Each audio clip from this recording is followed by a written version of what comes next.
And that's good for us to know, because you think sometimes that you follow everything, if you do everything just right, everything's going to be wonderful.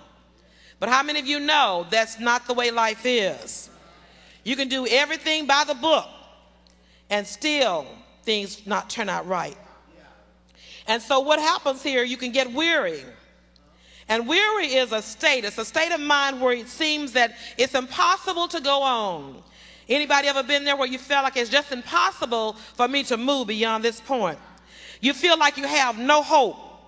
You feel like it's no use in trying. That person's never going to change. My situation's never going to change.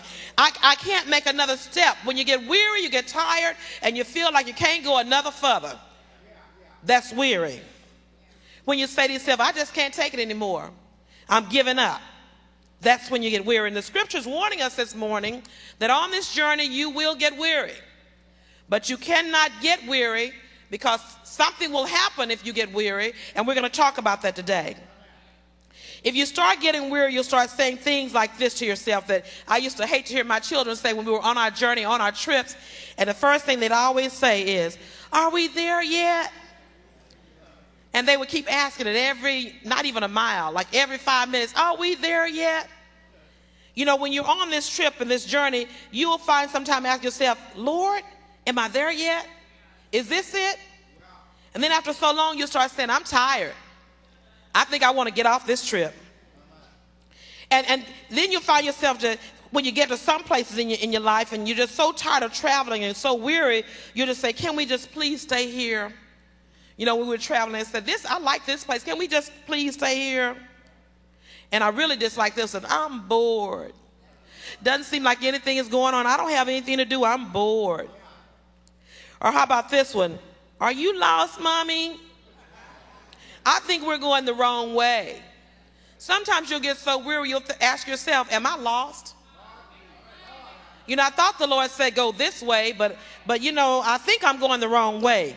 And you'll get confused. And sometimes you get so weary after you think you're so lost, you want to go home. If I can just remember how to get back home, I think I'll be all right. I don't really think that I need to be on this trip. I just need to go back home. But this message says P.S. And you know, when you get a letter that says P.S., it's something that he forgot to tell you. I'm adding this to pastor's list. P.S. Oh, by the way, I forgot to tell you that you will get weary on this journey. P.S. Oh, by the way, I forgot to tell you this journey could be a trip. So I don't want you to be surprised when you get out there and you follow all the instructions, you get all the tips done, and still stuff doesn't go right. Traveling to your destiny can be a trip. It can be tiring. It can be testing. It can be troubling. You can have tribulations, and there can be a lot of turbulence. It may not be a smooth ride. So you need to expect bumps on the trip. Expect it to be just a part of the trip. So when they happen, you know it's just a part of the trip. And then you don't start tripping.